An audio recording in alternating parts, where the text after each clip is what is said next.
Bonjour tout le monde, c'est un plaisir d'être ici, une première pour moi. Et puis, je passe après ma directrice de maîtrise, Dalia Gesualdi-Fecteau, ainsi que Rachel Cox, qui a également participé au jury. Donc, tout ça est un peu nouveau, mais bref, je vais tenter de faire de mon mieux pour vous présenter aujourd'hui les résultats de ma recherche, qui n'est pas complète, mais qui est quand même à un stade assez avancé pour que je puisse vous en faire la présentation.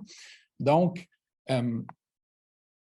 ma recherche s'inscrit dans le cadre du projet de recherche qui vous a été présenté par Dalia sur le morcellement du droit du travail en droit québécois et l'impact de ce morcellement-là sur son effectivité. Comme Dalia vous l'a présenté, le projet de recherche, qui est beaucoup plus large, porte notamment sur deux études de cas, un sur le temps de travail et un autre sur le harcèlement en milieu de travail.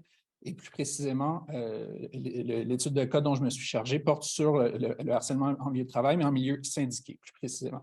Donc, la question de recherche que j'ai tenté de poser, c'est que dans le contexte du morcellement normatif et institutionnel qui vous a été présenté un peu plus tôt, quel est le recours, plutôt quel est l'impact de l'utilisation des mécanismes de prévention déployés en amont sur l'activation des recours en aval. Donc, dans un premier temps, ce que je vais faire, c'est que je vais tenter de présenter un petit peu plus dans le détail. Vous avez eu une présentation brillante, beaucoup plus brillante que ce que je serais en mesure de faire du contexte général du morcellement. Je vais tenter de vous exprimer dans le contexte précis du harcèlement, de quoi est constitué ce morcellement-là. Donc, d'une part, un morcellement qui est normatif, les normes qui visent à prévenir les situations de harcèlement au travail, et d'autre part, à offrir une réparation aux salariés qui en sont victimes, sont contenues dans une multitude de lois. Donc, ces lois-là vous sont connues. Il y en a même plus que celles qu'on pourrait nommer, notamment la loi sur les normes du travail, la loi sur la santé et la sécurité du travail, la loi sur les accidents du travail et les maladies professionnelles, le Code du travail et même le Code civil. Et cette tendance-là n'est pas partie pour aller à la baisse, puisque, comme il vous a été mentionné, seulement dans la dernière année, il y a évidemment l'adoption d'une nouvelle loi sur les stagiaires, dont Dalia vous a parlé, mais même dans les modifications qui ont été apportées à la Charte de la langue française, il y a création d'un nouveau recours en harcèlement spécifiquement pour les cas où le harcèlement serait fondé sur l'utilisation de la langue dans un milieu de travail. Donc, on voit que la tendance, c'est vraiment à la multiplication accrue des normes et recours, non seulement en matière de harcèlement, en matière de droit du travail, mais on le voit dans deux exemples précis au cours des dernières années en matière de droit du travail. Et donc, ce morcellement normatif-là se double d'un morcellement institutionnel qui a plusieurs paliers également. Donc, d'une part, on a différents organismes auxquels des responsabilités sont confiées par les lois dont on vient de parler. L'organisme qui a certainement le plus de responsabilités, on en a parlé plus tôt aussi, c'est la CNESST, la Commission des normes de l'équité, de la santé et de la sécurité du travail, qui est née en 2016 de la fusion de trois organismes, la Commission des normes du travail, la Commission de l'équité salariale et la Commission de la santé et de la sécurité du travail. Et bien qu'on ait procédé à une fusion de ces trois organismes-là, on pourrait penser qu'il y a une certaine réduction du morcellement ou une certaine tendance à cette réduction-là d'un point de vue institutionnel, mais comme il vous a été mentionné plus tôt également, malgré la fusion, l'organisme continue d'intervenir en silo, puisque le morcellement normatif, qui lui est toujours présent, il y a très peu de communication entre les différentes lois. L'organisme qui est chargé de l'application de ces lois-là doit continuer d'appliquer ces lois-là de façon individualisée au vu des différentes normes qui sont imposées par les différentes lois. On peut penser très facilement et très simplement aux différentes définitions de la simple notion de travailleur et de salarié qui ne sont pas identiques de loi en loi, et donc que l'organisme doit appliquer différemment dans différents cadres.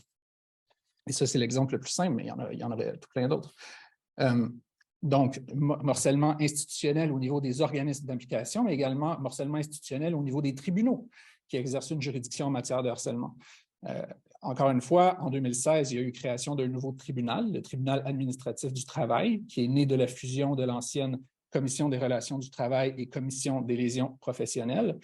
Alors, on pourrait penser encore une fois qu'on peut assister à une certaine réduction du morcellement, mais dans certains secteurs, ça peut être vrai, mais ça démontre encore l'asymétrie de la réduction de ce morcellement-là. Si on prend le simple exemple, au niveau du tribunal administratif du travail, vous avez une division des relations du travail et une division de la santé et sécurité du travail qui peut entendre dorénavant de façon conjointe des recours en matière de harcèlement et en matière de réclamation des lésions professionnelles, mais cette possibilité-là n'existe qu'en milieu non syndiqué, puisqu'en milieu syndiqué, l'organisme qui continue d'avoir la juridiction exclusive sur les griefs est l'arbitre de griefs.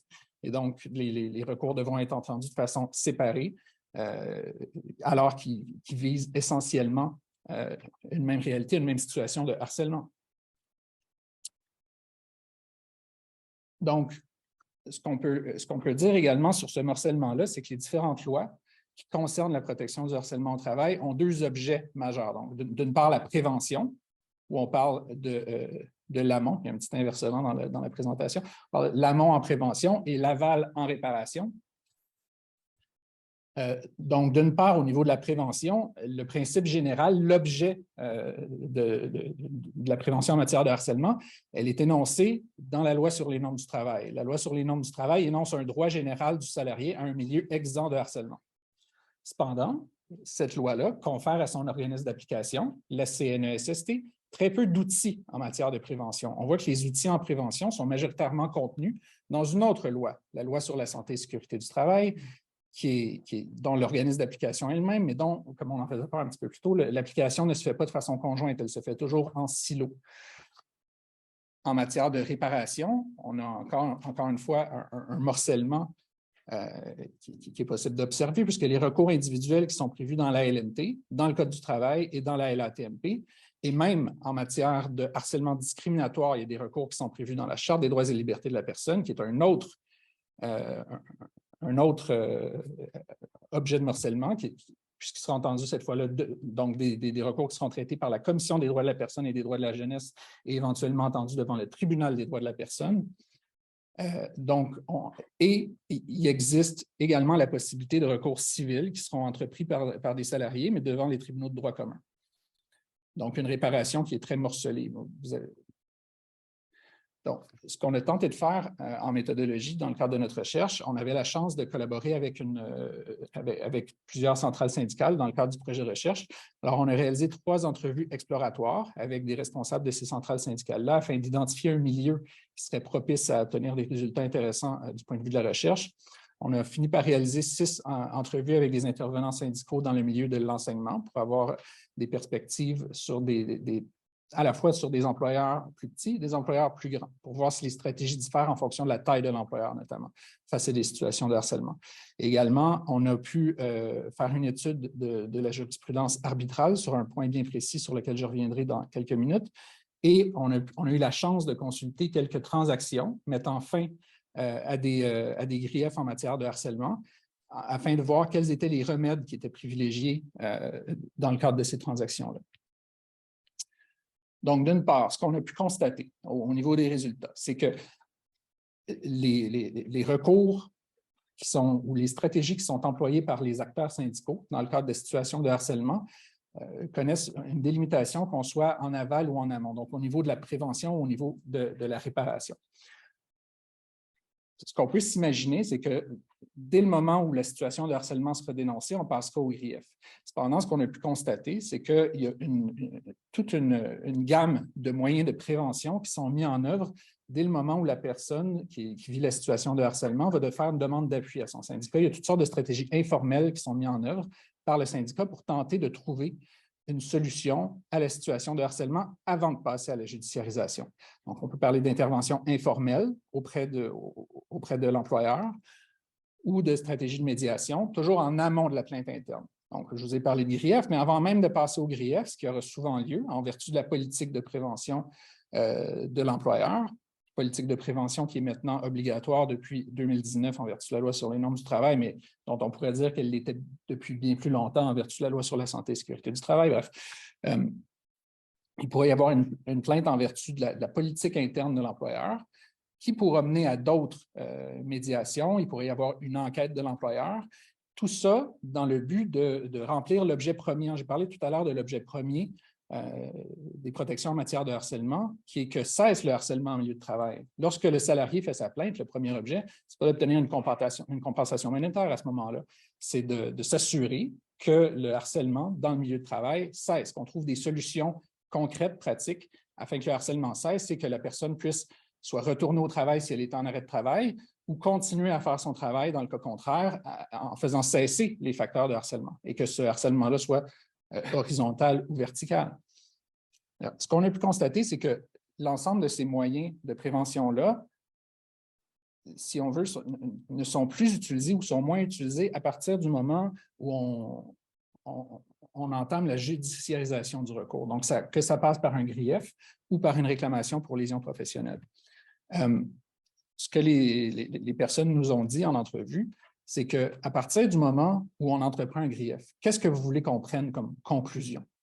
Donc, en consultant la jurisprudence arbitrale, ce qu'on a constaté, c'est qu'il y a très, très peu d'occurrences. En fait, j'hésite à employer le terme « il n'y en a pas », mais moi, je n'en ai pas trouvé. Si vous en avez, je serais intéressé à aller voir, mais je n'ai pas trouvé d'occurrence d'une décision arbitrale où un arbitre utiliserait le moyen, si vous voulez, de réparation qui est prévu à la loi sur les normes, qui est l'ordonnance visant à faire cesser le harcèlement lorsque la personne est toujours en emploi. C'est-à-dire que dans la loi sur les normes du travail, il y a toute une série de remèdes qui sont prévus en matière de harcèlement psychologique, et un de ces remèdes-là, c'est que l'arbitre a le pouvoir de rendre des ordonnances visant à faire cesser le harcèlement. On n'a pas pu répertorier d'occurrence d'utilisation de ce remède-là dans la jurisprudence arbitrale. De la même façon, dans les échantillons de transactions qu'on a pu recueillir dans le cadre de l'étude, on n'a pas vu non plus d'utilisation de ce type de remède. Ce qu'on voit dans les transactions, c'est majoritairement des compensations monétaires. On voit parfois l'idée de purger le dossier disciplinaire d'un travailleur. C'est le type de réparation qu'on voit, mais tant dans la jurisprudence arbitrale que dans les transactions, une fois passé le stade de la judiciarisation, ce qu'on constate, ce qui n'est plus recherché, c'est que cesse le harcèlement. Ce sont des compensations d'une autre nature qui sont recherchées, qui ne correspondent pas à l'objet premier des protections en matière de harcèlement. Et ce que les acteurs nous ont dit, c'est que le grief ne règle pas la situation. Il y a plusieurs stratégies, cependant, qui sont utilisées dans le cadre des outils de prévention qui peuvent être utilisés par les syndicats. Donc, d'une part, un élément qui est revenu, c'est que les nouveaux délais pour le dépôt du grief. En 2018, dans la loi sur les normes, les délais sont passés pour la plainte harcèlement psychologique de 90 jours à 2 ans. Donc, ce que ça permet aux intervenants syndicaux en amont, en prévention, c'est une plus grande latitude pour user des stratégies de médiation, par exemple, avant de passer à la judiciarisation. Parce que ce qu'on nous a dit, c'est qu'une fois que le grief est utilisé, il y a une cristallisation de la situation en matière de harcèlement et la médiation, la prévention n'est plus possible à partir de ce moment-là. Et à partir de ce moment-là, on passe de la prévention à la réparation. On cherche des compensations monétaires et on n'est plus dans une logique, on est dans une logique de cas par cas. On n'est plus dans une logique de prévention qui se prête à l'action du syndicat. Un élément qui est revenu aussi fréquemment dans les entrevues, c'est que les acteurs syndicaux ne perçoivent pas la question de la protection contre le harcèlement comme un enjeu de santé et sécurité au travail. C'est d'abord et avant tout perçu comme une question de relation de travail. Puisqu'il existe que peu de forums qui permettent une rétroaction de l'acteur syndical. Donc, au moment où l'acteur syndical va intervenir, il va gérer un cas particulier. On peut peut-être penser qu'on pourrait recueillir des leçons ou des méthodes de prévenir la répétition de cette situation-là dans le futur, mais il existe peu de forums au sein des instances paritaires, au sein des instances où le syndicat et l'employeur peuvent se parler pour qu'il existe une rétroaction de ce qu'on a pu constater dans un cas individuel afin d'élargir les solutions et user davantage de stratégies de prévention. Donc, excusez-moi, j'avais compris qu'il y avait une question, je suis désolé. Donc, ce que ça nous permet de constater, c'est que le recours individuel semble poser des enjeux d'effectivité en regard de l'atteinte de l'objet énoncé des protections en matière de harcèlement, je le répète, qui est le fait que le milieu de travail soit exempt de harcèlement. Oui, peut-être un petit mot là-dessus quand même, sans parler d'engouement. On voyait que les personnes qui s'intéressaient davantage au secteur prévention en matière de harcèlement voyaient d'un bon œil les nouvelles dispositions qui ne sont pas encore entrées en vigueur, mais qui devront entrer en vigueur dans quelques années dans la loi sur la santé et sécurité du travail, qui prévoit notamment que les programmes de prévention des employeurs dorénavant devront viser les situations pouvant porter atteinte à l'intégrité psychologique des travailleurs et également que les syndicats auront un mot à dire dans l'élaboration du programme de prévention. Et donc, potentiellement, ça donnera un forum, notamment le comité de santé et sécurité pourra devenir un forum pour discuter de ce type d'enjeu.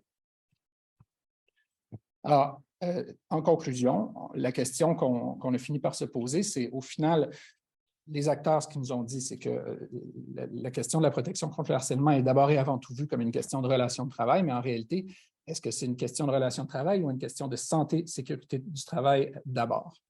Alors, j'ai pris un petit peu moins de temps que ce qui m'était alloué, mais voilà, ça va compléter ma présentation.